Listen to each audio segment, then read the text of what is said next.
नमस्कार फ्रेंड्स मु विस्मय बाबन आपण माने देखुछन्ती स्वाई ज्ञान दुकान। फ्रेंड्स आज रे वीडियो रे आमे ओडिया सिनेमा बाबत रे किछि आलोचना करिबा एवं ता सहित मध्ये आलोचना करिबा मनोज मिश्रंकर वर्तमान विवादीय मंतव्य को नै।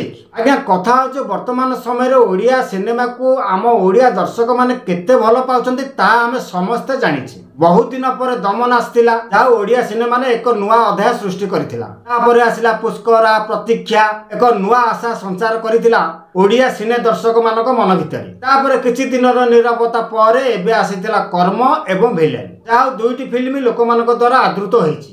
किंतु आगामी दिन में रांडी पुओ अनता नाम रे एक ओडिया सिनेमा आसिया पई जाउछि। जो रांडी पुओ अनता को नेकी मुह खोली छंती ओडिया सिने जगतर खलनायक मनोज मिश्र। तांकर कहिबार कथा आज्ञा आजिकार सभ्य समाज रे रांडी पुओ शब्दटी आदौ ग्रहणीय नुहे। तांकर ये जुक्तिटी मध्ये ठीक, किंतु ए रांडी पुओ अनताटी कहा द्वारा लिखा जाइछि व्यासकवि फकीरमोहन सेनापति द्वारा।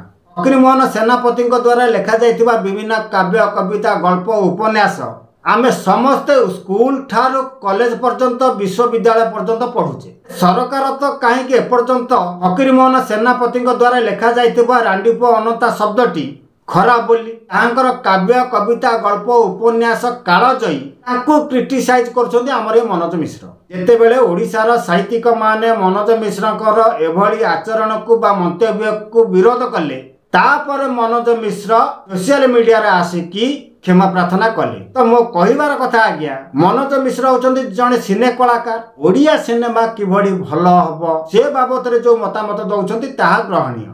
कारण जेतेबेले अन्य राज्यर सिनेमा गुड़िक आम ओडिशा रे आसिकी लोक मानक द्वारा आदृत हो पारुछि, आम ओडिया सिनेमा मध्ये ठीक सेमती बाहर राज्य रे जाई कि सेठाकार दर्शक मानक द्वारा आदृत हेबा दरकार। सेमानकर सिनेमा जो भली स्टाइल रे तयारी होउछि आम ओडिया सिनेमा मध्ये सेही भली स्टाइल रे तयारी हेबा दरकार। मनोज मिश्रकर ये जुक्ति संपूर्ण ठीक। तेबे दर्शक बंधु यही आज टॉपिक जहाँ आम आज वीडियो रे आलोचना कले ये बाबद आपण मानकर मतामत कौन निश्चय कमेंट माध्यम जणाइबे। आउ जदि वीडियोटी भल लगे ताले वीडियो को लाइक शेयर करबा सहित चैनल को सब्सक्राइब करी पाखर थिबा घंटी बटन दबे ऑल नोटिफिकेशन को ऑन कर देबे। तबे वर्तमान पय रहउची नमस्कार, जय जगन्नाथ।